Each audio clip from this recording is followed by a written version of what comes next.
નમસ્કાર, હું પ્રવીણ. કેન્દ્રીય બજેટ આવી રહ્યું છે. દરેક સેક્ટરની જેમ કૃષિનું બજેટ પણ જાહેર થશે. અઢળક ફૂલ ગુલાબી ચિત્રો સાથે આંકડાઓ પણ રજૂ કરાશે.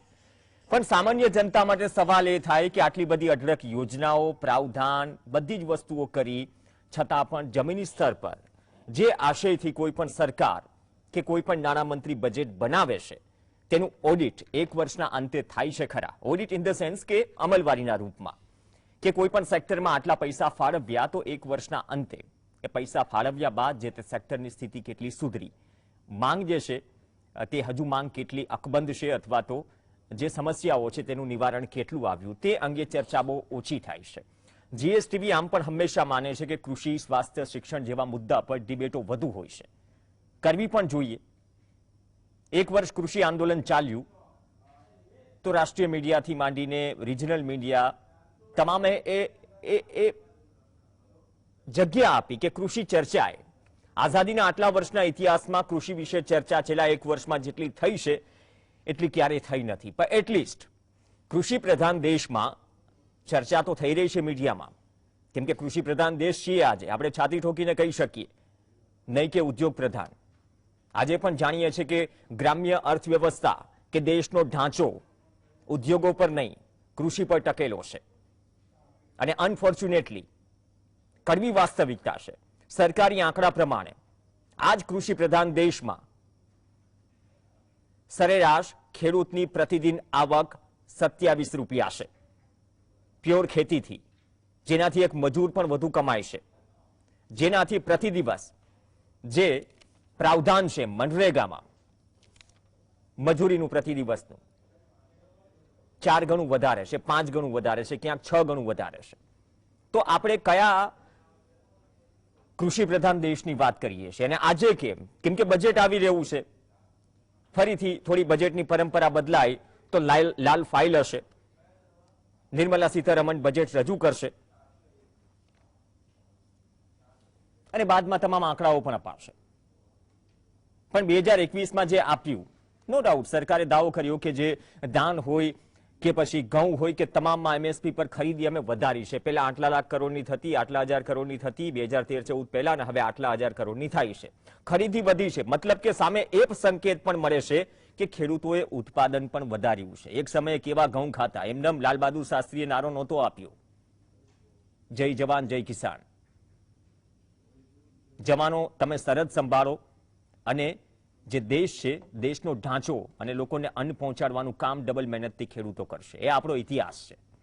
પણ ઇતિહાસથી વર્તમાનમાં આવીએ અને વર્તમાનમાં શું દેશ પાસે એવી કૃષિ નીતિ છે જેના કારણે આપણે 5 વર્ષ કે 10 વર્ષ કે 15 વર્ષ કે 20 વર્ષ બાદ આપણે કોઈ એવો રોડમેપ સેટ કરી શકીએ? નો ડાઉટ દાવા છે કે 2022માં ખેડૂતોની આવક ડબલ થશે, એવું ગયા વખતે તમે નિર્મલા સીતારમણને કે સરકારના કોઈ પણ પ્રવક્તાને કહેતા સાંભળ્યા હશે. 2022નું વર્ષ છે, બજેટનું વર્ષ છે. નો ડાઉટ એક વર્ષ કૃષિ આંદોલન પણ ચાલ્યું, કૃષિ કાયદા પરત પણ ખેંચાયા.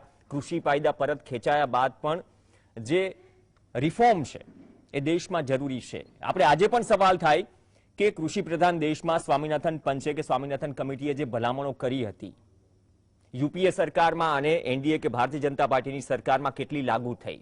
શું આજે પણ એ સવાલ કરી શકીએ? ભલે સરકાર દાવો કરે કે તમારી જેટલી લાગત છે એટલે કે ઇનપુટ છે, જેટલો તમે ખર્ચ કરો છો ખેત પેદાશ પાછળ ઉગાડવા માટે, તેનું અમે 1.5 ગણું આપીએ છીએ.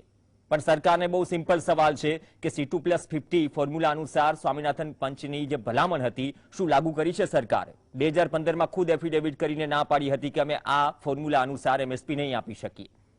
વર્તમાન જે એમએસપી છે તેના ભાવ પણ ડિક્લેર કર્યા. ક્વિન્ટલે 100 કિલોએ 40 રૂપિયા ઘઉંની એમએસપી ઇન્ક્રીઝ થઈ. 40 રૂપિયા ઘઉંની એમએસપી વધારી તમામ જાહેરાતોમાં હોય છે, પરંતુ ક્યાંય લખેલું નથી હોતું કે ક્વિન્ટલે વધાર્યા. બીજી વાત કે 6000 રૂપિયા જે પીએમ કિસાન સન્માન નિધિ નો જે હપ્તો પડે છે તમામ ખેડૂતોના ખાતામાં, નાના ખેડૂતોની ખાતામાં, એ 6000 થી 8000 પહોંચાડવાની ચર્ચા પણ ચાલી રહી છે. પણ આ સવાલ સામાન્ય અને નાનો માત્ર એ છે કે 15મી ઓગસ્ટના દિવસે પ્રધાનમંત્રીએ જ્યારે લાલ કિલ્લાની પ્રાચીર પરથી એમ કહ્યું હતું કે પછી આપણા દેશના જે 86% ખેડૂતો છે જેની પાસે 2 હેક્ટરથી ઓછી જમીન છે તેવા નાના ખેડૂતો દેશની શાન બને, તો આપણી પાસે યોજનાઓ તો ઠીક એવી કૃષિ નીતિ છે કે જેના દમ પર આપણે ડંકાની ચોટ ઉપર કહી શકીએ, કેમ કે ડંકાની ચોટ ઉપર ઘણી વખત શબ્દનો ઉપયોગ થાય છે કે દેશની શાન બનશે નાના ખેડૂતો. આંકડાઓ ગંભીર છે. સતત ધિરાણનો આંકડો, દેવાનો આંકડો વધી રહ્યો છે. જે લેટેસ્ટ આંકડાઓ આવ્યા કે દેશમાં કોરોના કાળમાં ખેડૂતો અને ખાસ તો ખેત મજૂરો તેમની આત્મહત્યાનું પ્રમાણ વધ્યું છે. આ પણ એક સરકારી આંકડા છે. તો જ્યારે કૃષિ પ્રધાન દેશમાં આવકના દાવાઓ સામે જ્યારે ખેડૂતોના ઓપોઝમાં જે આંકડાઓ જતા હોય, વાયેબલ ન હોય આંકડા, તો ગમે તેવું બજેટ લાવી દો, રોડમેપ નહીં હોય તો અમલવારી કેટલી થશે એના પર પણ ચર્ચા કરવી જરૂરી છે. તો આજે તમામ મુખ્ય મુદ્દાઓને ચર્ચીશું ડિબેટમાં, કેમ કે ઘણી બધી યોજનાઓ છે. યોજનાઓ છતાં જમીની સ્તર પર પહોંચે છે કેટલું? એક મજૂરી જેટલું પણ જો ખેડૂત ખેતીમાંથી ન કમાય સાહેબ, તો 2 હેક્ટરની 1 હેક્ટર થતા વાર નહીં લાગે. ખેતી ઘટી રહી છે, ખેડૂતો ઘટી રહ્યા છે.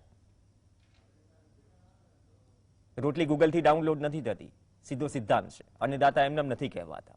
તો આ કૃષિ બજેટથી આશા અપેક્ષાઓ કેટલી છે ખેડૂતોની, સાથે સાથે 2021ના કૃષિ બજેટની જે તમામ જે દાવાઓ થયા, અમલવારી કેટલી થઈ, એ જ મુદ્દે કોઈ વાદ વિવાદ વગર ચર્ચા કરવા. કેમ કે ખેડૂત હિતની વાત દરેક રાજકીય પક્ષ કરે છે. અમે આટલું કર્યું, અમે આટલું કર્યું. જમીની સ્તર પર શું સ્થિતિ છે મારા કરતા વધારે તમે જાણો છો, જે બોરનું અને કેનાલનું પાણી વારે છે આ રવિ સિઝનમાં, આટલી ઠંડી વચ્ચે પણ. ચર્ચામાં મારી સાથે કોંગ્રેસના પ્રવક્તા તરીકે શૈલેષ પરમાર જોડાશે સ્ટુડિયોમાંથી, ભરતસિંહ ઝાલા પણ જોડાશે આપણી સાથે ખેડૂત આગેવાન તરીકે. વધુ 3 મહેમાન ઓનલાઈન જોડાશે. પાલ આંબલિયા, ચેરમેન કિસાન કોંગ્રેસ, મધુભાઈ ધોરાજીયા કૃષિ નિષ્ણાંત તરીકે જોડાશે, જે.કે. પટેલ ખેડૂત છે, આજે પણ ખેતી કરે છે, પાણી પણ કદાચ ચાલતું હશે અને દિલ્હી કૃષિ આંદોલનમાં પણ જઈ ચૂક્યા છે અને કોર કમિટી જે સરકાર સાથે ચર્ચા કરી સંયુક્ત કિસાન મોરચાની, તેમના પણ સભ્ય છે. તમામનું સ્વાગત છે. શરૂઆત મધુભાઈ આપથી કરીએ. 3 મિનિટનો રાઉન્ડ. મેં બધી વાતો તો કરી, પણ બજેટ દર વખતે હોય છે. દેશ પાસે શું એક કૃષિ નીતિ છે? દાવાઓ તો દર વખતે હશે. આ વખતે એમ કહેશું કે ગયા વખત કરતા બજેટ અમે વધારી દીધું, અમે સજીવ ખેતીની વાત કરીશું, નેનો યુરિયાની વાત કરીશું, ડ્રોનની વાત કરીશું, બધી જ વાત કરીશું. પણ એ કૃષિ નીતિ છે દેશ પાસે, અને અમલવારીનું ખરેખર આંકલન કે ઓડિટ થાય છે બજેટ બાય બજેટ આપના મતે? પ્રવીણભાઈ, સરકારશ્રી બજેટ દર વર્ષે બજેટ બનાવે છે અને ખેડૂતો ઉત્પાદન પણ કરે છે, પરંતુ એક ખાટલે મોટી ખોટ એ છે કે આપણી જે નીતિ છે ને એ નીતિ બરાબર નથી. તાજેતરમાં તમને આપને દાખલો આપણે આપીએ છીએ કે કાશ્મીરની અંદર સફરજન તૈયાર થયા છે અને ઈરાનથી આયાત કરી અને અહીંયા કરોડોની સંખ્યાની અંદર પેટીઓ ઠાલવી છે. અને આપણે એક બાજુ એમ કહીએ છીએ કે કાશ્મીરનો વિકાસ કરવો છે, કાશ્મીરના ખેડૂતોનો વિકાસ કરવો છે. હવે આજે એ કાશ્મીરના ખેડૂતો સફરજન જે છે ને એ કોઈ લેવા તૈયાર નથી, કારણ કે પેલા ઈરાનથી આયાત કરી અને સફરજન અહીંયા સસ્તામાં ઠાલવી દીધા છે. આવું જો આપણા દરેક પાકની અંદર બને છે, જે પાક આપણે તૈયાર થાય છે અને એ પાક તૈયાર થયા એટલે બજારની અંદર આયાત કરી અને માલ ઠાલવી દેવાનો અને ખેડૂતોને ભાવ મળે નહીં, એના હિસાબે ખેડૂતોએ જે ખર્ચો કર્યો છે એને પૂરતું રક્ષણ મળતું નથી. મધુભાઈ ધોરાજીયા, 2 સેકન્ડ. મધુભાઈ ધોરાજીયા, બહુ ઇમ્પોર્ટન્ટ પોઈન્ટ છે. એક વસ્તુ એડ કરું. સરકાર દાવો કરે છે કે એગ્રી કોસ્ટની 1.5 ગણી મતલબ કે MSP આપવામાં આવે છે. એ દાવા સામે નો ડાઉટ સરકારે ખરીદી વધારી, ભૂતકાળના આંકડાઓ કરતા પ્રોડક્શન વધે એટલે ખેડૂતોની ચલો ખરીદી વધારી, MSP થી વધુ ખરીદ કરે છે, પણ 1.5 ગણી MSP થી ખરીદાય છે જે એગ્રી કોસ્ટ છે, અત્યારનો જે ખર્ચો છે, આ દાવાઓમાં કેટલો દમ છે? માત્ર આંકડાઓ ઉપર નહીં જઈએ, જમીની સ્તરની વાસ્તવિકતા પણ જાણવી પડશે. ફક્ત ને ફક્ત 6% ખેડૂતો પાસેથી માલ ખરીદાય છે. ભલે આપણે એમ કહેતા કે દરેક ખેડૂતો પાસેથી ખરીદાય છે. આજે 100 મણ પકવેલું હોય અને 100 મણ માંથી ફક્ત 20 મણ આજે ખેડૂતોને જે છે ને માર્કેટના ટેકાના ભાવ કદાચ એ મળતા છે, અને એ પણ લાંબી જેને કઈ કે મજલ કાપા પછી. હવે 100 મણ માલ લઈને ગયો અને 20 મણ જે છે એ ખેડૂત માર્કેટની અંદર ટેકાના ભાવે વેચે અને બાકીનો જે 80 મણ જે છે ને એને કપાવવાનો વારો આવે છે. એટલે આ નીતિ છે ને એ બહુ ખરાબ છે. હકીકતમાં તો આપણી નીતિ એવી છે કે દરેક ખેડૂતને સરખા પ્રમાણે સરખો એને ટેકાનો ભાવ દરેક ખેડૂતને મળવો જોઈએ અને પૂરેપૂરું એને ટેકાના ભાવનું રક્ષણ મળવું જોઈએ. આ નથી. એમએસપી ગેરંટીનો કાયદો એ તો હજી પ્રોસેસમાં છે ને. ગેરંટી કાયદા ઉપર તો આંદોલન ચાલ્યું, એ મુખ્ય મુદ્દો હતો. પણ જે હું દાવાની વાત કરું છું, દાવો કહીએ ને આપણે માની લઈએ, મતલબ કે એવું નહીં કોઈ પણ સરકાર એનું ચિત્ર પણ મૂકે. જેમ કે 40 રૂપિયા વધાર્યા છે ઘઉંની એમએસપી માં, તો કિલો એ કેટલા વધાર્યા પૈસા રૂપિયા? તો હવે આ ડિફરન્સ એ સમજાવવો તો પડશે ને. આમાં તો કદાચ આપણે દાવક ડબલ નહીં, દેવું ડબલ થઈ જશે.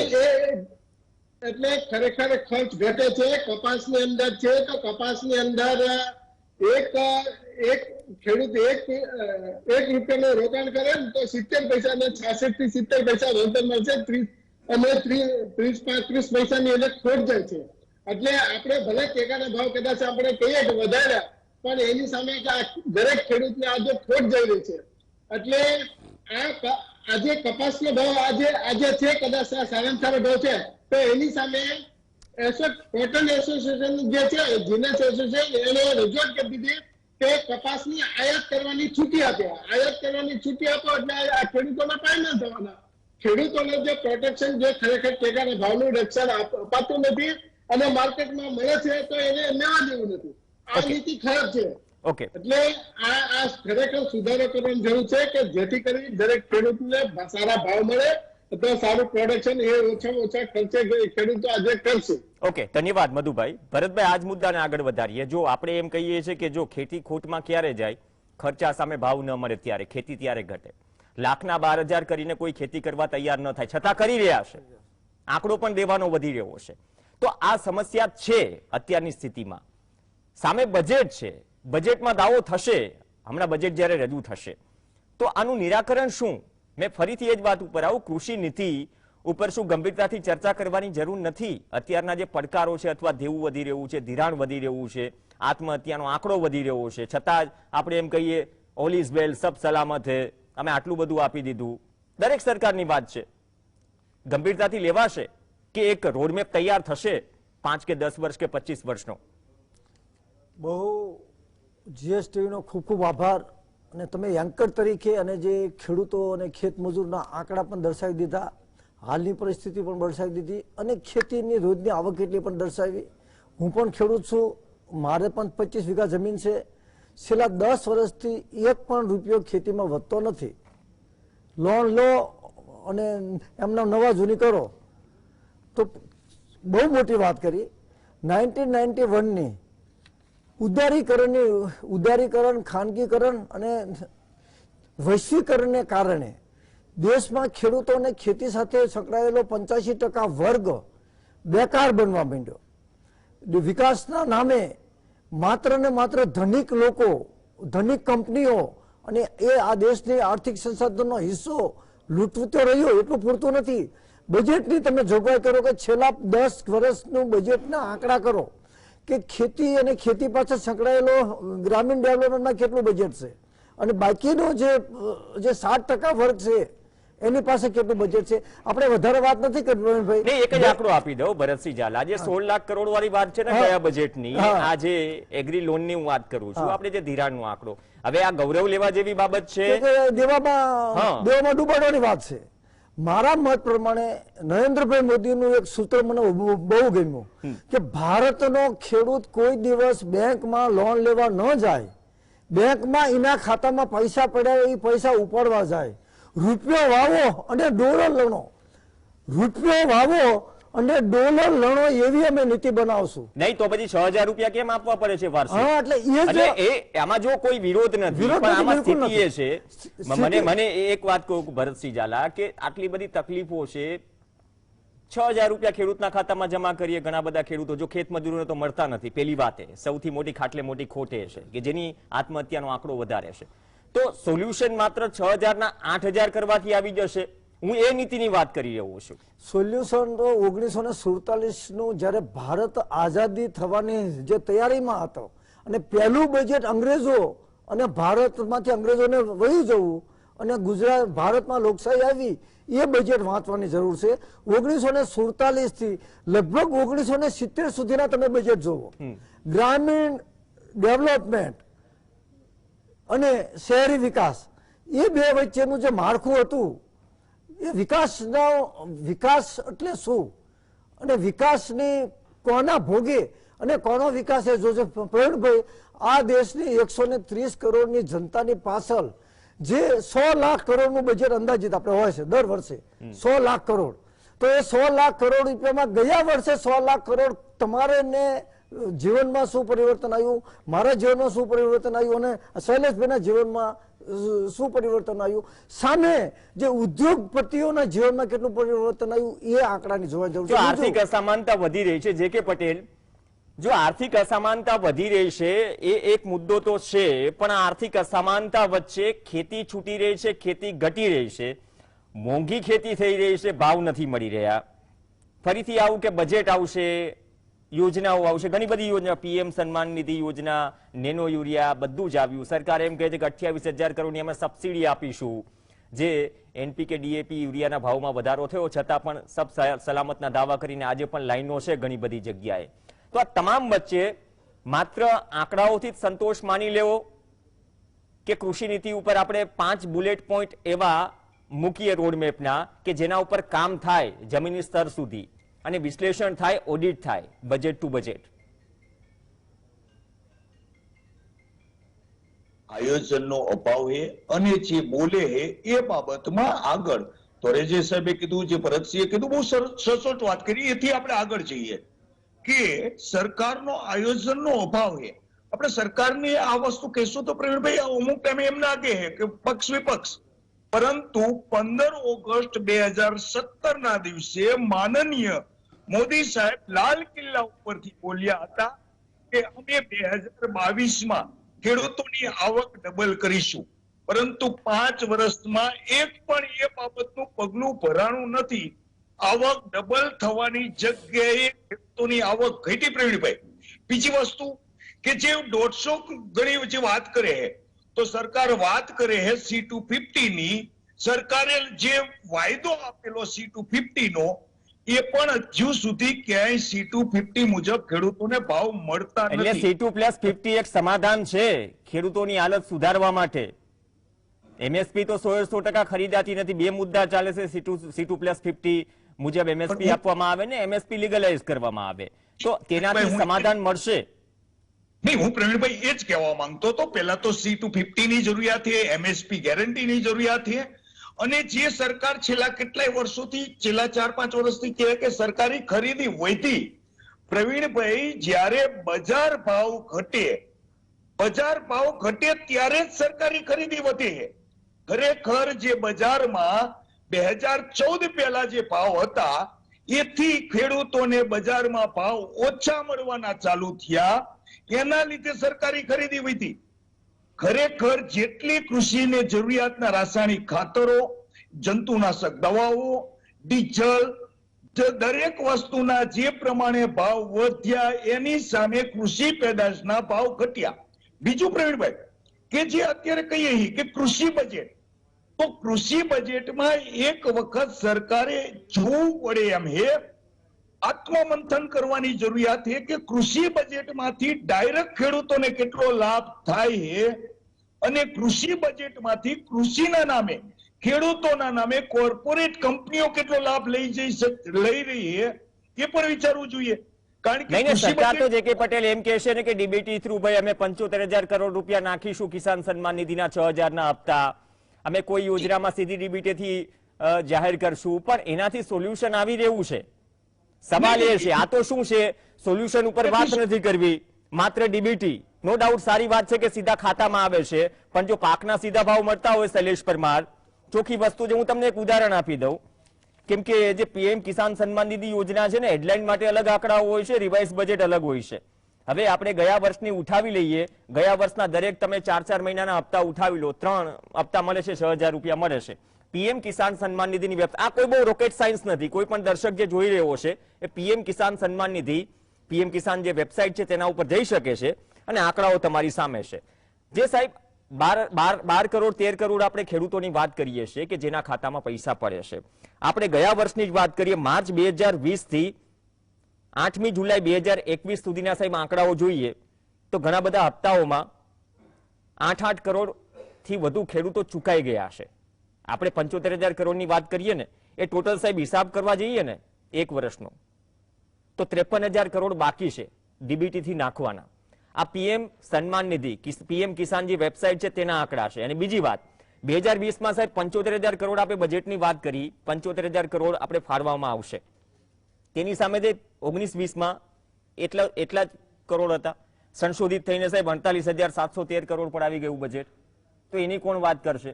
મતલબ કે હેડલાઇન માટે લોકોને ખબર પડે કે 75,000 કરોડ આપી રહ્યા છીએ, બજેટ રિવાઇઝ થયું તો 48,713 કરોડ.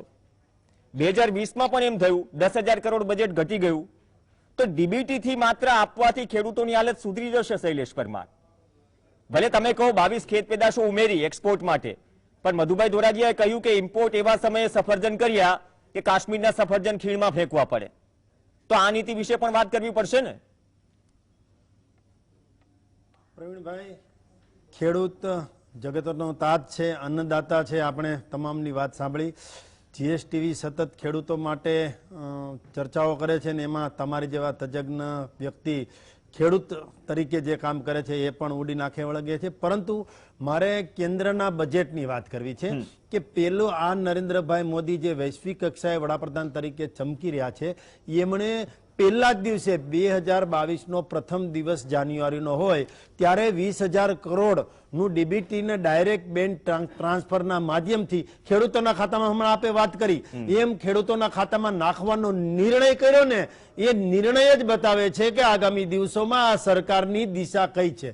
બીજી વાત, 1 લાખ કરોડનું ઇન્ફ્રાસ્ટ્રક્ચર ફંડ જે નરેન્દ્રસિંહ તોમર જે એ પણ પહેલા દિવસે જાહેર કરે કે એપીએમસીઓને મજબૂત કરવા માટે 1 લાખ કરોડનું ઇન્ફ્રાસ્ટ્રક્ચર ફંડ પણ એમણે જાહેર કર્યું હતું. ખેડૂતોને જે એગ્રી સ્ટાર્ટઅપ કરે, સ્ટાર્ટઅપ ઇન્ડિયામાં બધા ઉદ્યોગો છે, પણ એગ્રી સ્ટાર્ટઅપ કોઈ કરે કે એગ્રીકલ્ચરમાં સ્ટાર્ટઅપ કરતો હોય તો એને 3% વ્યાજમાં છૂટછાટ આપવાની. બીજું કે માનો કે એક ખાતામાં 30 ખાતેદાર હોય કે 38 ખાતેદાર હોય, તમામને 2,000 રૂપિયા એક સાથે મળે. એટલે કહેવાનો નાનો ખેડૂત છે એને આ કોઈ મોટી રકમ સારું થઈ ગયું નથી કહેતા, પણ આ સહાય મળી રહી છે. અને આ સહાય મારે એ પણ કેવું છે, ગુજરાતનું કૃષિ બજેટ 1994 ને 95માં કેટલું હતું? 384.33 કરોડ હતું. પછી 2020-21માં ગુજરાતનું બજેટ કેટલું થયું? 7,423 કરોડનું થયું. આ બજેટનો વધારો થયો.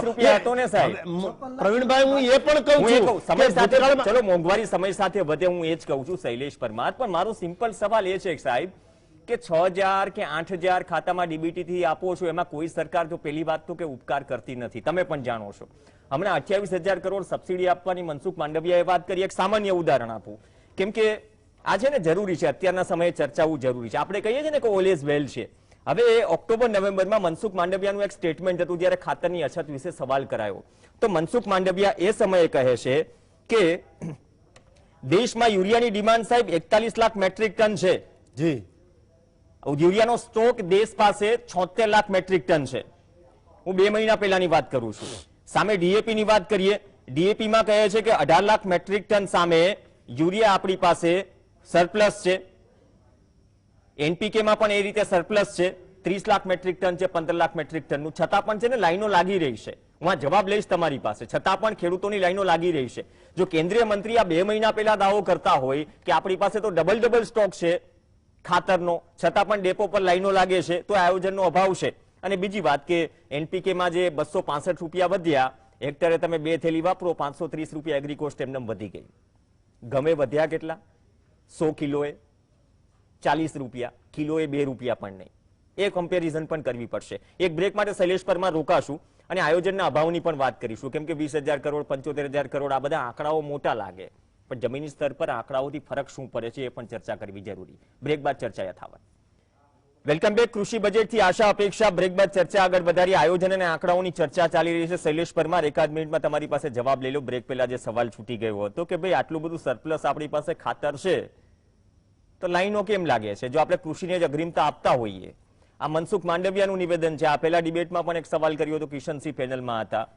આપણી પાસે આ તો ખાટલે મોટી ખોટે છે, રેક આવીને પડી છે અને ખેડૂતો લાઈનમાં ઉભા રહ્યા છે ક્યારે શટર ખુલે અને ખાતર આવે, અને છેલ્લા 3 મહિનાથી સમસ્યા છે. આવું કેમ? ખાતરની અછત બાબતે જે વિપક્ષોએ સવાલ કરેલા એ રાજકીય રીતે ક્યાંય પ્રેરિત હતા એવું લાગતું હતું. બાદમાં તરત જ વિપક્ષ ભૂલી જાઓ, એ રાજ્યના કોંગ્રેસને પૂછી લે. શૈલેષભાઈ, આમાં શું વિપક્ષ ભૂલી? મેં કહ્યું ને કે રાજકીય મુદ્દો ન બનવો જોઈએ. તમે માનો છો અમુક જગ્યાએ ખાતર માટે લોકો લાઈનો લગાવે છે? નહીં, જ્યારે જે પ્રોબ્લેમ હતો એ સોર્ટ આઉટ તરત જ થઈ ગયેલો છે, પરંતુ જે ખેડૂતોને મળવા પાત્ર ખાતર છે, જેટલો જથ્થો રાઘવજીભાઈ પટેલ આપણા કૃષિ મંત્રી એમણે પણ મીડિયા સમક્ષ આવીને કહ્યું કે બે વખત ખાતર કોરોના થતા પહેલા રાઘવજીભાઈ પટેલે 2 વખત એટલા માટે મેં કહ્યું કે એમણે કીધું કે ઉત્તર પ્રદેશમાં મોકલાય છે ને એવી વાત એ વખતની ડિબેટમાં થયેલી હતી. ચૂંટણી, કોઈ પણ સરકાર ચૂંટણી આવતા રાજ્યોમાં થોડું પ્રાધાન્ય આપે, તમે જાણો છો. અચ્છા, ચૂંટણી આવતા રાજ્યોમાં થોડું પ્રાધાન્ય આપે કોઈ પણ સરકાર, પણ ક્યાં છૂટી વાત છે? જે રાજ્યને જેટલી જરૂરિયાત છે એ તમામ જથ્થો કેન્દ્ર સરકારે મોકલેલો છે. એવા આપણા એનસીઆઈ ના ચેરમેન ને હાલ ઇફકોના ચેરમેન દિલીપભાઈ સંઘાણી એમણે પણ મીડિયા સમક્ષ નિવેદન આપીને કહ્યું છે. અને નેનો ટેકનોલોજીથી જે યુરિયા ખાતર બન્યું છે એનાથી ફાયદો એટલો છે કે એક માત્ર 240 રૂપિયામાં મળે છે. અને આ જે બીજું ખાતર થેલી લઈને જઈએ છીએ ને એમાં 3700 રૂપિયા જેવી સબસિડી સરકાર આપે છે. અને એક નેનો ની જો ખેડૂત ડબ્બી લે કે બોટલ લઈને તો સરકારને 3700 રૂપિયાનો ફાયદો થઈ શકે. આ મુદ્દે પણ ઘણી બધી ચર્ચા થઈ છે ને નેનો યુરિયાનો જમાનો છે, એટલે ખેડૂતોએ પણ ક્યાંક ને ક્યાંક નેનો તરફ વળવું પડશે. પરંતુ આ સરકાર છે એ ખેડૂતો માટેની છે અને ખેડૂતોથી ચાલતી સરકાર છે, એટલે એમાં કોઈ ડંકાની ચોટ ઉપર અમારે કહેવું પડે કે ખેડૂતોની આવક કેમ વધારે બમણી થાય એ દિશામાં સરકાર ચાલે છે, અને ખેડૂત ટેકનોલોજીથી કેમ ખેતી કરે એ દિશામાં સરકાર ચાલી રહી. ઓકે, તો છેલ્લું નોટ એ પણ છોડતા જાવ કે ડંકાની ચોટ ઉપર સરકાર એમ પણ કહેશે ને કે ખેડૂતો ખેત મજૂરો 10,667 આત્મહત્યા કરી છે. સરકારના આંકડા વધી રહ્યા છે, આંકડાઓ એ પણ સરકારે સ્વીકારવું પડશે. મતલબ કે યોજનાઓ નથી પહોંચી, પાણી નથી પહોંચી, વીજળી નથી પહોંચી, પાકનો ભાવ નથી મળ્યો કે નહીં, એનું એનાલિસિસ પણ કરવું પડશે ને. પાલામલિયા, તમારી સરકારે પણ ભૂતકાળમાં બજેટો લાવ્યા, વર્તમાન સરકાર પણ લાવી રહી છે. બજેટ આમ જોવામાં સરસ લાગે, આમાં 1000 કરોડથી નીચે કોઈ આંકડાઓ ન હોય, યોજનાઓ આટલી અઢળક છે, ફટાક દેરી એક રિમોટની સ્વિચથી 2000 નો હપ્તો પડી જાય, જે આજકાલ આપણે જોઈએ છીએ. છતાં પણ આપણે તમારી સરકાર કહો કે આ સરકાર કહો, અમિક ભલામણો સાહેબ સ્વામિનાથન પંચની C2+50 ની તમે પણ લાગુ નથી કરી. વર્તમાન સરકાર એમ કહે છે કે અમારી ભાઈ હિંમત નથી, હિંમત ઇન ધ સેન્સ કે ભાઈ અમે આ મુજબ નહીં આપી શકીએ, અને આપણે હજી MSP લીગલાઇઝ કરવાની વાત કરીએ છીએ. એટલે ખેડૂતોના હિતની સરકાર ગણાવે છે, પણ આંકડાઓ સાહેબ દેવાના કેમ વધી રહ્યા છે? આંકડાઓ આત્મહત્યાના કેમ વધી રહ્યા છે? કેમ કોંગ્રેસ ખુદ કૃષિ નીતિની માંગ નથી કરી રહ્યું? જે ભૂતકાળમાં છૂટી ગયું એ ભવિષ્યમાં થાય એટલીસ્ટ. પ્રવીણ, પહેલી વસ્તુ તો એ છે કે ખેડૂતને પાણી, વીજળી અને પોષણક્ષમ ભાવ જોઈએ. જો આ મળતા હોય તો ખેડૂતને બીજી કોઈની લાચારીની જરૂર નથી. અને આ આપવા માટે સરકારે બજેટ, જે કૃષિલક્ષી બજેટ બનાવે છે, એ બજેટનો આયોજન અને અમલ એની વચ્ચેનો જે ડિફરન્સ છે ને એના કારણે આ તકલીફ ઊભી થાય છે. સામાન્ય રીતે બજેટનો જેટલો ખર્ચ અથવા તો જે રોકાણ છે, બરાબર છે, બજેટમાં 2 પ્રકારના ખર્ચા છે. એક છે એ અનઉત્પાદકીય, કે જેનું ઉત્પાદનમાં કોઈ ડાયરેક્ટ રોલ નથી, અને બીજો છે એ ઉત્પાદકીય ખર્ચ, બરાબર છે. જે અનુત્પાદકીય ખર્ચ સરકાર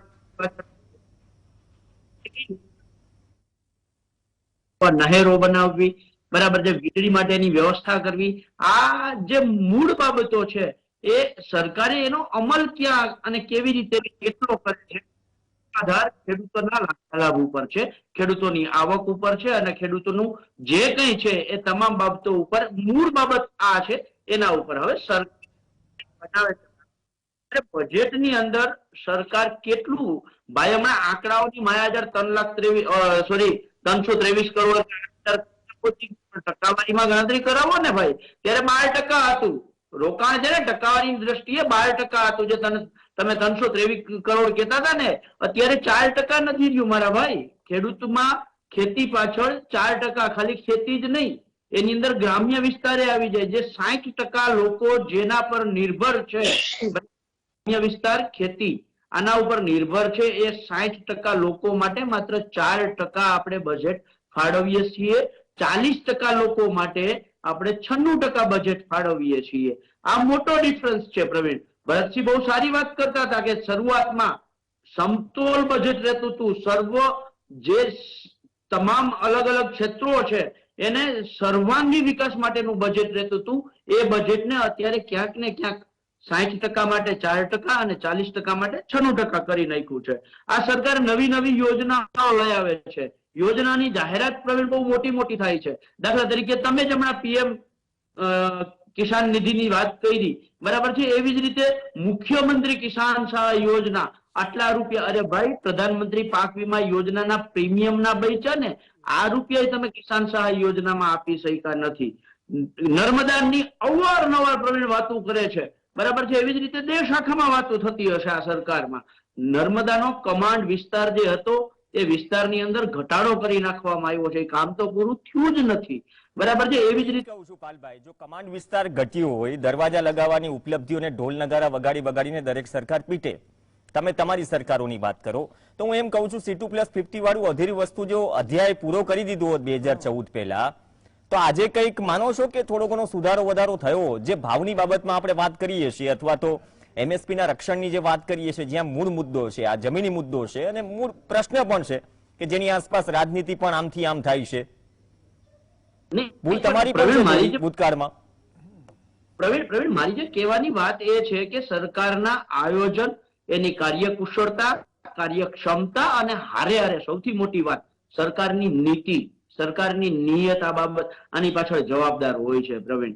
જે હમણાં જ મધુભાઈ ધોરાજીયાએ વડીલે જે વાત કરી, બરાબર છે, સફરજનની વાત કરી કાશ્મીરની, હું બીજા 3 એક્ઝામ્પલ આપવા. અત્યારે વર્તમાનમાં જ તુવેરદાર હમણાં માર્કેટમાં આવશે.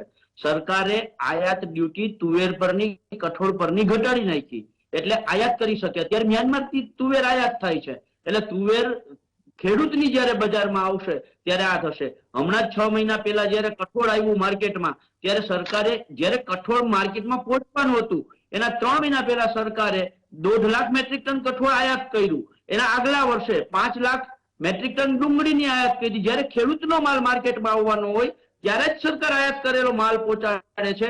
એટલે કાં તો સરકારની કાર્યકુશળતા. મધુભાઈ ધોરાજી, આ ભૂતકાળમાં ચણા દાળનું ઉદાહરણ પણ મેં ભૂતકાળમાં આપ્યું હતું, પણ અહીંયા વાત મુખ્ય એ આવીને, એક તો એક્સપોર્ટ ઇમ્પોર્ટ જે આપણી પોલિસી છે, પેલી વાત એ.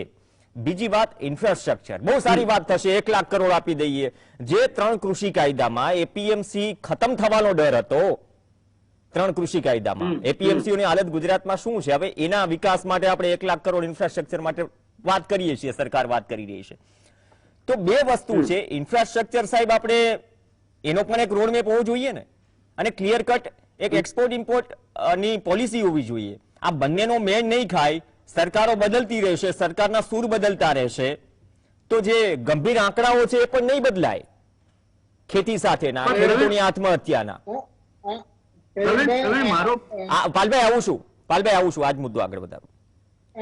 પ્રવીણભાઈ, આ ખરેખર એક્સપોર્ટ ઇમ્પોર્ટની જે નીતિ છે ને એ નીતિમાં જ આપણે પાછા પડીએ છીએ. કારણ કે સરકારશ્રી પાસે કેટલું ઉત્પાદન થશે અને કેટલી જરૂરિયાત પડશે ને એ ચોક્કસ ફિગર હોતો જ નથી. ફક્ત ને ફક્ત ખાલી જે આયાત કરતી કંપનીઓ છે એ કંપનીઓને ધ્યાને રાખી આ નીતિ ઘડાતી હોય એવું લાગે છે. નહીં, સરકારે એમ કહ્યું ને કે 22 પેદાશો.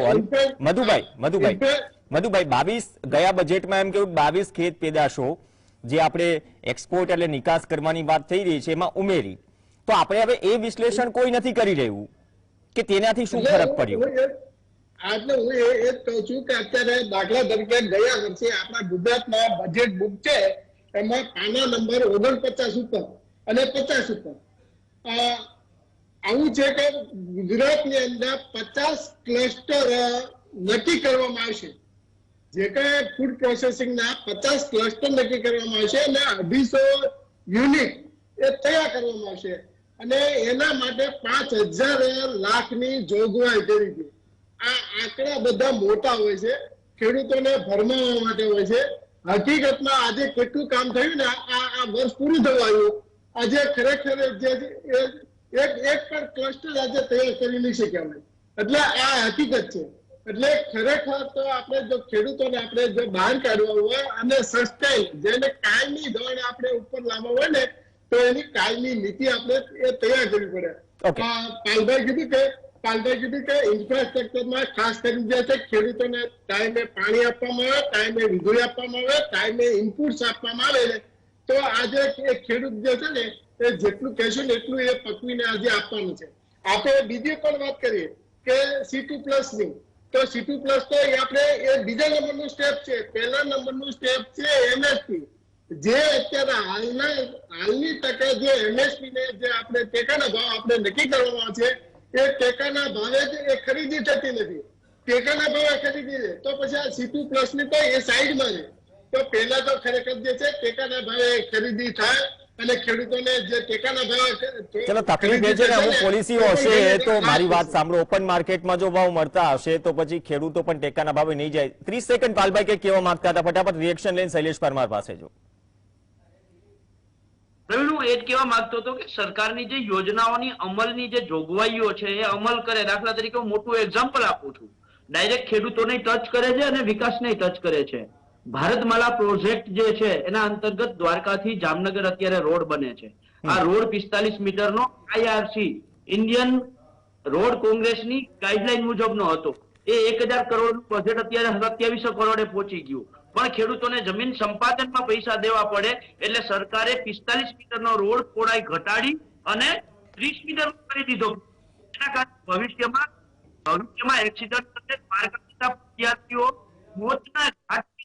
આ હિન્દુ કહેવાતી હિન્દુવાદી સરકારે દ્વારકા આરે અને એની યોજનાઓમાં 45 મીટરની જોગવાઈની જગ્યાએ 30 મીટર શા માટે કરી દીધો ભાઈ? 30 મીટર થશે તો એક્સિડન્ટો વધશે. શૈલેષ પરમાર, ભારતમાલા પ્રોજેક્ટમાં ચલો ધારાધોરણ બદલાય પણ સાથે સાથે વાત એ છે ને કે આપણે તમે 1 લાખ કરોડની વાત કરી, ઇન્ફ્રાસ્ટ્રક્ચર વધારવાની વાત કરી. આપણે જાણો છો કે એપીએમસીની હાલત શું છે. હવે કઈ એવી સિસ્ટમ કેમ ઊભી નથી થતી અથવા તો એ વસ્તુ પર કામ કેમ નથી થતું? પાણીપત્રક ઓફિસમાં બેઠા તૈયાર થાય છે, આપણે પણ જાણીએ છીએ. ચણાનું આટલું બમ્પર વાવેતર થયું છે, ચણાના ભાવ માટે ઉસાતુસી થશે બસ હમણાં થોડા દિવસો પછી. તો આ પરિસ્થિતિમાં નથી લાગતો કે એક્સપોર્ટ ઇમ્પોર્ટ જે પોલિસી છે તેના ઉપર સાહેબ કંઈક રિઝલ્ટ કે એનાલિસિસ થવું જોઈએ 1 વર્ષમાં, નહીં કે દાળ ઇમ્પોર્ટ કરી લો જ્યારે મેક્સિમમ ચણાનું વાવેતર થયું હોય ત્યારે. ભૂતકાળમાં બન્યું છે, એસેન્શિયલ કોમોડિટી એક્ટ પર હોલ્ડ હતો, જ્યારે સ્ટે હતો, કોર્ટમાં હતા, સ્ટે હોલ્ડ હતો જે કાયદાઓ પર, છતાં પણ અમલવારી થઈ ગઈ. તો આમ સોલ્યુશન થોડું આવશે.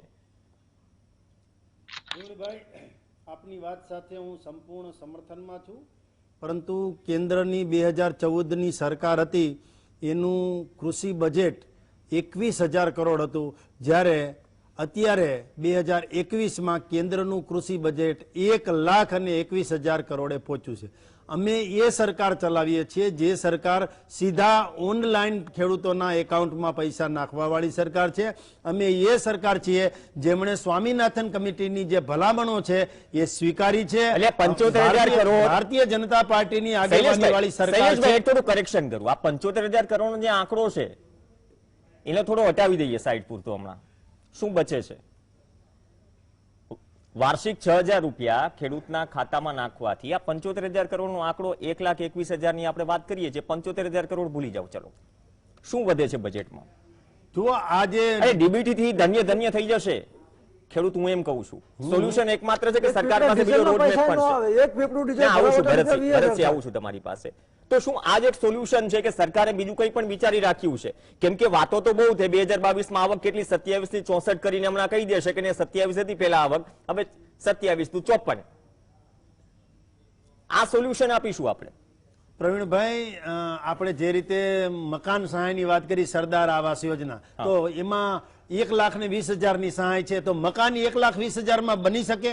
ના બની શકે. એમાં લાભાર્થીનો ફાળો હોય છે. એ જ રીતે અમે એમ નથી કહેતા કે અમે 6,000 રૂપિયા ખેડૂતોના ખાતામાં નાખ્યા એટલે કોઈ મોટો મીર મારી દીધો, અમારામાં ક્યાંય ત્રુટી જ નથી, અમે સર્વ સંપન્ન છીએ, એવું છે જ નહીં. પણ અમે એ દેખાડવા માંગીએ છીએ કે ખેડૂત છે એ જગતનો તાત છે. આપણે સૌ કોઈ હમણાં પાલભાઈ પણ એ દિશામાં જ ચાલતા હતા કે જો આપણે સુરક્ષિત રીતે આપણે રાત્રે સૂઈએ છીએ અને કોઈ ચિંતા વગર સૂઈએ તો આપણે જે આપણો બોર્ડર ઉપર બેઠેલો જે જવાન છે, સૈનિક છે, એને યાદ કરીને સૂવું જોઈએ. અને જ્યારે બપોરે રોટલો ખાતા હોય, આપણા મોઢામાં જ્યારે રોટલાનું બટકું જાય ત્યારે જગતનો તાત એટલે કે અન્નદાતાને યાદ કરીને રહેવું જોઈએ. તમે હમણાં વાત કરી કે રોટલી ક્યાંય ઓનલાઈન થતી નથી, અને એ કઈ સીધું ઓનલાઈન ખાતામાં આવતી નથી, એ શક્ય નથી. એ જ રીતે ભારતીય જનતા પાર્ટીની આગેવાની વાળી કેન્દ્રની સરકાર અને રાજ્યની સરકાર ખેડૂતોની હાઉસ હોલ્ડ આવકમાં 15,000 માંથી 23 લાખ કરોડની આવક કરી દેતી હોય એ જ આ સરકાર છે. જેમ બને એમ ખેડૂતોના ખાતામાં કેમ વધારે પૈસા આવે, ખેડૂતોની આવક કેમ બમણી થાય. ખેડૂત છે પહેલાના જમાનામાં સુરત સુધી ખેડૂત જતો રહ્યો હતો, હવે ખેતી કરવા પરત આવ્યો છે. એનું કારણ એ છે કે સરકારની નીતિ બદલી છે અને જે રીતે આપણા રાજ્યમાં તો ખાસ કરીને કમ્પેરિઝન ન કરાય. શૈલેષભાઈ તમે પણ જાણો છો તો ખેડૂત આજે 0% શૈલેષભાઈ આપણું વિદેશી ઊંડિયામણ આપણે લાવશું ને તો એ સહકારી પ્રવૃત્તિથી આવશે અને કાં તો કૃષિ પ્રવૃત્તિથી આવશે. આપણું વિદેશી ઊંડિયામણ જો લાવશું તો જ આપણો રૂપિયો મજબૂત થશે. અને મને એ પણ લાગે છે આગામી દિવસોમાં કે ક્યાંક ને ક્યાંક કોઈ ઉપયોગી થશે અને ભારતને આત્મનિર્ભરતા તરફ લઈ જશે. તો એ સહકારી પ્રવૃત્તિ અને કૃષિ પ્રવૃત્તિ છે ને જેમાં સંપૂર્ણ રીતે ધ્યાન આપી રહ્યા હોય તો આપણા વૈશ્વિક વડાપ્રધાન શ્રી નરેન્દ્રભાઈ મોદી ધ્યાન આપી. ઓકે, ચલો, બહુ સારી વાત કરી. અને બીજી વાત કે ઘણી વખત હું કહેવાનો હતો કે પાણી પી લો. અત્યારે સ્થિતિ એ છે કેમ કે સતત ઓટોનોમસલી, અને તમે પણ એ વિસ્તારમાંથી શૈલેષભાઈ બિલોંગ કરો છો કે હીરા ઉદ્યોગ સાથે કેટલા લોકો સુરતમાં જોડાયેલા છે. કોરોના કાળમાં જે મજબૂરી છે એ માત્ર ખેતી કરવા નથી આવ્યા, મજબૂરી કઈક અલગ હતી, કારખાનાઓ બંધ થયા, વિષય અલગ છે. ભરતસિંહ ઝાલા, મને એ કહી દો, 1,21,000 લાખ કરોડની વાત કરી, 75,000 કરોડ કાઢી નાખીએ, ચલો અત્યાર પૂરતા ભૂલી જઈએ, ડીબીટી થી આપે છે. અને કોઈ સરકાર છે ને જરાય કોઈ, હું એમ નથી કહેતું, નહીં, કોઈ ખિસ્સામાંથી સરકાર નથી આપતી. કોઈ વડાપ્રધાન કે કોઈ સરકાર એમ કહે આજે તો આપી દીધા, મતલબ જાણે કે કોઈ પાર્ટી ખિસ્સામાંથી આપતી હોય 20,000 કરોડ. એટલે આ ઉપકાર જતાવવાનું પહેલા તો બંધ કરવું પડશે. અને બીજી વાત કે સાહેબ, સારા ભાવ મળતા હોય તો માનો છો કે આ 6,000 ની વાર્ષિક જરૂર પડે? કેમ કે આજ 6,000 ખેત મજૂરોને નથી મળતા. આ યોજના આમાં સામેલ કરવા જોઈએ કે નહીં? પ્રવીણભાઈ, ભરતસિંહ, બહુ મોટી વાત તમે કરી કે પર હેક્ટરે અત્યારે ડીઝલનો એક આંટો મારે, એક ઉથલ માટે રૂપિયા 100 થાય. એક હેક્ટરે એક ડીઝલ પીપળું વર્ષે જોઈ તો 20,000 રૂપિયા ડીઝલના ગણો, 10,000 રૂપિયા ખાતર મજૂરી, એમ કરીને મતલબ પર હેક્ટરે 45,000 રૂપિયાનો ખર્ચો થાય છે. પ્રવીણભાઈ, એની સામે 45,000 ની સામે 24,000 રૂપિયા સારું વર્ષ હોય તો 24,000 આવક છે, તો 24,000 રૂપિયા પર વર્ષે નુકસાન થાય છે. એની સામે 6,000 રૂપિયા મને મળે તો કેટલી ખોટ ગઈ. પ્રવીણભાઈ, બહુ તમને મહત્વની વાત કરું, હજી આપણે ખેડૂત ભાઈઓને ખાસ આપણા માટે કહું છું કે લઘુત્તમ ટેકાના ભાવ અને લઘુત્તમ વેજ એમાંથી બહાર નીકળો. પૂરું વેજ અને પૂરા ટેકાના ભાવ. રાજ્યની બીજી સરકારોએ 800 રૂપિયા 8 કલાકનું રોજગારી દિવસનો પગાર આપવાનું નક્કી કર્યું. દિલ્હીની સરકાર, મહારાષ્ટ્રની સરકાર, બીજી સરકારોએ સાંભળજો 8 કલાકના 800 રૂપિયા વેતન, જ્યારે ગુજરાતમાં 329 રૂપિયા વેતન છે. એ જ રીતે કૃષિ ઉત્પાદનના લઘુત્તમ ટેકાના ભાવ ભૂલી જાઓ. ઘઉંના 700, મગફળીના 2200, જીરાના 3300, એ રીતે ફુગાવો અને મોંઘવારીના આધારે ઉત્પાદનના પૂરા ભાવ એ સ્વામિનાથન કમિશનની ભલામણમાં એ લખેલું છે. સુપ્રીમ કોર્ટનો હવે મારે સ્પષ્ટ કહેવું પડશે કે સુપ્રીમ કોર્ટની અંદર સ્વામિનાથન કમિશનની ભલામણની સાથે સાથે સોલિસિટર જનરલે એટલું કીધું હતું કે ભારત સરકાર ખેડૂતોના આત્મહત્યા અટકાવવા ચિંતિત છે. એમાં સૌ પ્રથમ દેવા નાબૂદી અને દેવાદાર ન બને એટલા માટે ખેડૂતોની પાસેથી સીધું ઉત્પાદન પૂરા ભાવે ખરીદવું. આપણે એમએસપી એટલે મિનિમમ ટેકાના ભાવ, મિનિમમ ભૂલી જાઓ, ઉત્પાદનના પૂરા ભાવ આપો. તમારે ડાંગરના બજારમાં ભાવ શું ભાવ છે, ઘઉંના બજારમાં શું ભાવ છે, આ મગફળીના તેલના ડબ્બાના અત્યારે શું ભાવ છે, ડીઝલના શું ભાવ છે, મોંઘવારી અને ભરી ફરીને હું એ જ કહું છું. આ બધું ચલો, હું એમ જ કહું છું દેવા મુક્તિ કરવા માટે એક જ છે. પહેલી વખત કોઈ પણ સરકાર એમ જ કહું છું ને, જે ભલામણો સરકારને શૂટ નથી કરતી, જે કે પટેલ જે રીતે વાત કરી કે જે ભલામણો સરકારને ઠંડક નથી પહોંચાડતી, આમાં શું તિજોરી, સરકારની તિજોરી પર ભારણ પડશે? ભાઈ, સરકારની તિજોરી કઈ સરકાર ઘરેથી લાવે છે પૈસા? 20,000 કરોડ રૂપિયા વીમા કંપની લઈ ગઈ, એમાં ભાર ન પડ્યો. જે કે પટેલ, જે જનતાના ટેક્સના પૈસા છે ને સરકાર ઘરેથી તો લાવતી નથી. 20,000 કરોડ આપ્યા, 75,000 કરોડ આપ્યા, જાણે સરકાર કોઈ ખિસ્સામાંથી આવતી હોય. કોણ લઈ ગયું એમ? ઓકે, જે કે પટેલ, તો આપણે વાત કરીશું, પણ આ જે ભલામણો છે એને અમલવારી કરવાની કે આપણે જે ફુગાવા પ્રમાણે રિક્વાયરમેન્ટ પ્રમાણે જરૂરિયાત ડિમાન્ડ સપ્લાયના રૂલ પ્રમાણે આપણે ઇક્વલ કરીને કોઈને નુકસાન ન જાય, સામાન્ય કન્ઝ્યુમરને પણ નુકસાન ન જાય, કેમ કે એગ્રી સાથે જોડાયેલા છે. ચોથા વર્ગના કર્મચારીને જે પગાર મળે છે એનો અડધો પગાર ખેડૂતોને મળવો જોઈએ. આ દેશના ટેક્સના પૈસા આઈએએસ, આઈપીએસ, પ્રધાનમંત્રી, સંસદ સભ્યો, જજો એ બધાના 7-8 લાખ રૂપિયા પગાર. તો ખેતી સાથે સંકળાયેલો વર્ગ 20-20 કલાક કામ કરે તો એને એનું અડધું વેતન તો મળવું જોઈએ ને. જે કે પટેલ, આ દેશ મારો તમારો આપણા સૌનો છે, તો એક વર્ગ ઉપર વયો જાય અને એક વર્ગ નીચે વયો જાય. હીરાના કારીગરો તે આત્મહત્યા કર્યા એટલે પાછા આવ્યા, અહીંથી આત્મહત્યા કરશે એટલે પાછા સુરત વયા જશે. વિકાસ કોનો છે, કોના ભોગવો છે એ સમજવાની જરૂર ઓકે છે. શૈલેષ પરમાર, આ હસવા જેવી વાત નથી. જે કે પટેલ, જી જો પ્રેરણભાઈ, આપણે જે ભલામણો થઈ એક્સપર્ટ્સે કરીને એ ભલામણ લાગુ કરવાથી મતલબ સરકારો, તમામ સરકારો, પહેલાની સરકાર અત્યારની સરકાર કેમ બચી રહી છે? તો પછી કમિશન જ શું કામ બનાવો છો? હવે લોકોને વિશ્વાસ કઈ રીતે આવશે? કોઈ સરકાર કોઈ કમિશન બનાવે રોડમેપ તૈયાર કરવા માટે, એ કમિશન જે ભલામણ લાગુ કરવાની વાત કરે એ કરવી જ નથી, તો પછી રિસર્ચ કરવાની જરૂર શું છે? રોડમેપ બનાવવાની જરૂર શું છે? સવાલ ઈચ્છા શક્તિનો પણ છે. જી ખરેખર પ્રવીણભાઈ, રોડ મેપ જેવું કશું બનાવતા જ નથી, ફક્ત જે મનમાં આવી ગયેલું બોલી નાખતા હોય એવું લાગે. કારણ કે ગઈ વખતે બજેટની આગલા દિવસે માનનીય મોદી સાહેબે કીધેલું કે ખેતીને આધુનિક બનાવવા માટે સરકાર પ્રતિબદ્ધ છે. હવે આધુનિક માટે જે ઇન્ફ્રાસ્ટ્રક્ચરની વાત થતી હતી એના માટે 2013માં ફાર્મર પ્રોડ્યુસર કંપની એક્ટ બનેલો, પણ એમાં પણ ફાર્મર પ્રોડ્યુસર કંપની એક્ટ મુજબ પણ એફપીઓ જે તે વાલા દવલાઓની બનેલી. કારણ કે એનો હું વિશ્વાસ અને સચોટ પ્રમાણે કહું કે મેં સુરેન્દ્રનગર નાબાર્ડ ઓફિસરને કીધેલું કે અમે ખેડૂતોની એફપીઓ બનાવવા માંગીએ છીએ, પરંતુ અમને યોગ્ય જવાબ નહીં આપેલો.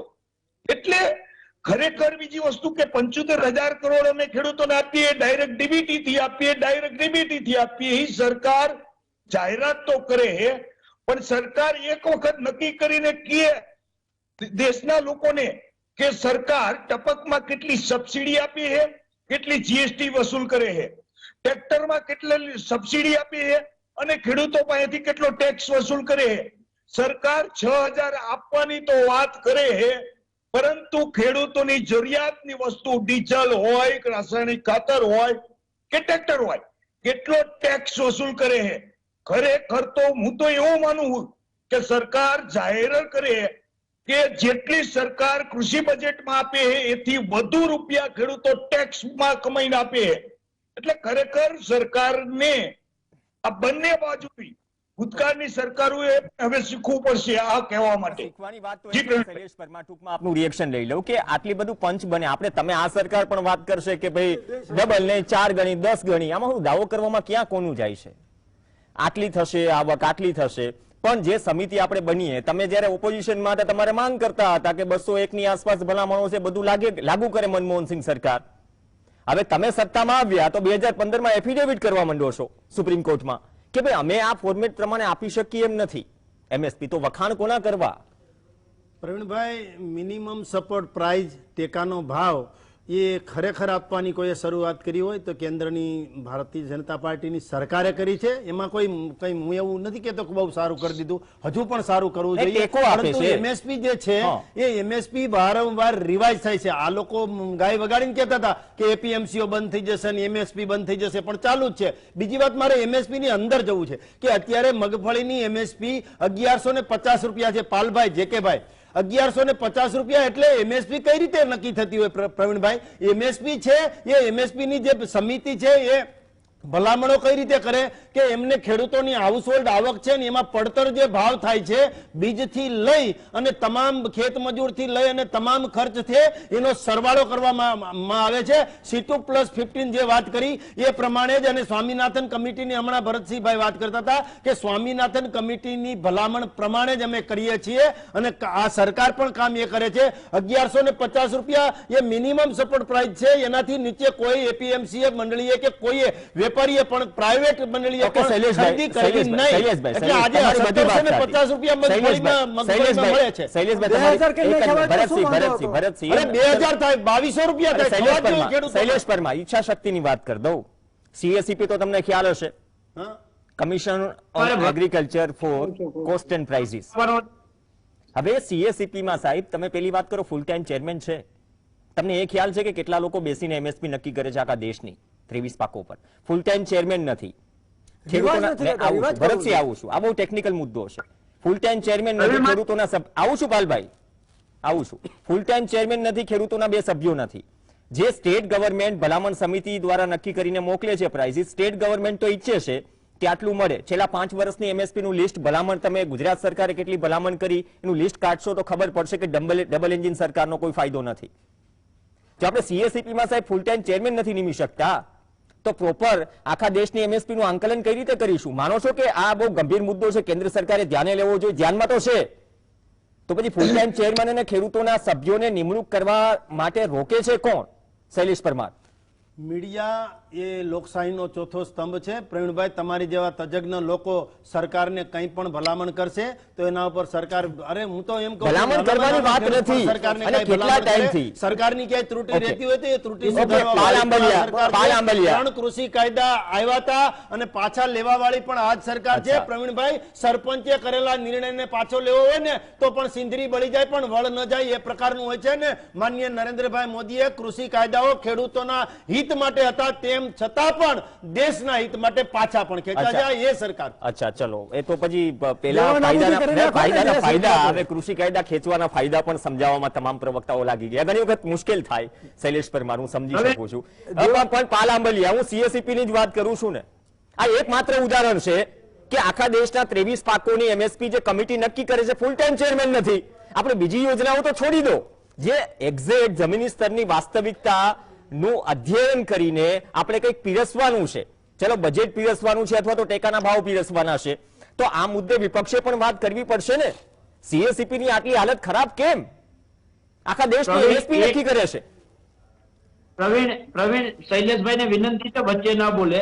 એક ડિબેટ નહીં, અનેક ડિબેટમાં કહ્યું છે કે મગફળીના ટેકાના ભાવ જે શૈલેષભાઈ 1100 રૂપિયા કહે છે, શૈલેષભાઈ તમારી ગુજરાત સરકાર એટલે ભાજપ સરકાર જે છે એને આજથી 2 વર્ષ પહેલા જે માગણી કરી હતી 2019માં, એ ભાવ પ્રતિ ક્વિન્ટલ 6500 રૂપિયા છેલ્લા 2 વર્ષથી ટેકાના ભાવની ભલામણ સમિતિ તમે બેસાડી જ નથી. ત્યારે 6500 રૂપિયાની સામે આપણે માત્ર અને માત્ર 5000 રૂપિયા આપ્યા હતા. આજની તારીખમાં 1100 વાળા 1500 રૂપિયા ટેકાના ભાવની મગફળી સમિતિની ભલામણ હોત, જો તમે સમિતિ બનાવી અને માગણી કરી હોત તો. એટલે તમારી સરકારની ભલામણ સમિતિ એમ કહે છે કે ખેડૂતોને ઓછામાં ઓછા 1300 રૂપિયા મળવા જોઈએ, ત્યારે તમે 1000 આપો છો. જ્યારે એમ કે 1500 મળવા જોઈએ ત્યારે તમે 1100 રૂપિયા આપો છો અને પાછી વાહવાહી કરો છો. કયા મોઢે ગુણગાન ગાવ છો મારા ભાઈ? તમે જે વાત કરી કે આ નરેન્દ્ર મોદી સરકારે એવો નિર્ણય પાછો, અરે મારા ભાઈ, વડ પૂછડીને બધું ભરી ગયું હતું. નરેન્દ્રભાઈની પગ તળિયેથી જમીન વહી ગઈ હતી. યુપી અને પંજાબની ચૂંટણીનું હાર પરિણામ સામે દેખાતું હતું, એટલે બાકી રૂપારા જોઈને ખેડૂતો ઉપર પ્રેમ આવ્યો. નરેન્દ્રભાઈએ 3 કાળા કાયદા પાછા ને ખેંચ્યા. નરેન્દ્રભાઈની જમીન નહોતી રહી, પગ નીચે જમીન, ત્યારે પાછા ખેંચવા પડ્યા છે. દાઢીના વાળ કપાઈ ગયા. કૃષિ કાયદા મુદ્દે ને આ મુદ્દો તો રાજકીય બનશે. પણ ચલો, આ એક એવો વિષય છે કે માત્ર એક ડિબેટ થી કન્ક્લુઝન પર ન અપાય, તો આવનાર સમયમાં પણ ડિબેટો કરતા રહીશું. અને શૈલેષભાઈ, CACP નું ધ્યાન છે ને કેન્દ્ર સરકારને તો છે જ, અહીંથી પણ દોરજો. અને ડબલ એન્જિનની સરકારથી જેટલો પણ ફાયદો થાય ગુજરાતને, જે આપણે દરેક વખતે ચૂંટણીઓમાં કહીએ છીએ, ડબલ એન્જિન, જ્યાં ક્યાંક સિંગલ એન્જિન છે તો સિંગલ એન્જિન, ક્યાંક એન્જિન નથી તો એન્જિન વગર. એન્જિન મેટર નથી કરતું, એન્જિનમાં જે નખાય છે આમ તો ડીઝલ પેટ્રોલ બધું મોંઘું છે. સરકારી બોર્ડે તો બંધ કરી દીધા છે. અચ્છા, તો આ પરિસ્થિતિમાં જો દેશમાં ખેડૂતોની આવક પ્રતિ દિવસ NSO પ્રમાણે 27 રૂપિયા હોય, મજૂરીમાં પણ એનાથી વધુ આવક હોય, અને મનરેગામાં હરિયાણામાં પ્રતિ દિવસ જો 315 રૂપિયા મજૂર કમાતો હોય, તો પછી કોઈ વ્યક્તિ ખેતી કરવાનું પસંદ કરશે કે મનરેગામાં રાહત કામે જઈને પ્રતિ દિવસ 315 રૂપિયા પાડશે? આ વાસ્તવિકતા છે કૃષિ પ્રધાન દેશ ભારતની.